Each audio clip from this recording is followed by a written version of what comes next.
مساء الفل.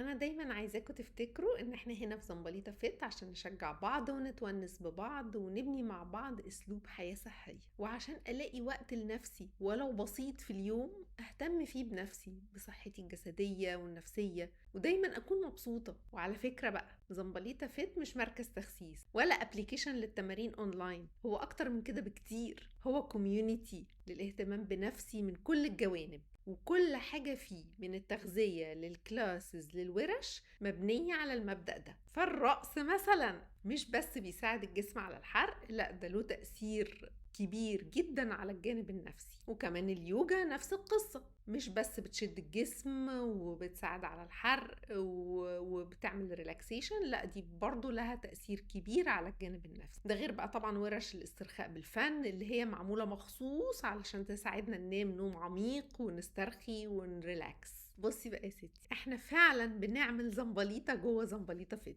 جو كده هيصة ومرح، نتواصل طول الشهر، نتشارك كلنا كستات في أعمار متقاربة، عندنا كلنا نفس المشاعر ومرينا تقريبا بنفس المراحل في حياتنا. وانا هنا دلوقتي علشان اشجعكم واشجع نفسي اخد كل يوم خطوة واحدة ايجابية ناحية نفسي، اخصص كل يوم ولو ساعة واحدة بس لنفسي، لصحتي، لسعادتي، سواء من كلاس مبهج بوصفة صحية، في ورشة تخليني ريلاكس وانام نوم عميق. الساعة الواحدة دي كل يوم هتبقى 30 ساعة في الشهر، وكل سنة بقى تخيلوا هتبقى كام ساعة. خدي خطوة دلوقتي حالا حالا، ما تستنيش، واشتركي في زنبليطة فت وتعلمي ازاي تهتمي بنفسك وبصحتك وتسعدي نفسك اولا، وبعد كده وزنك هينزل تلقائي.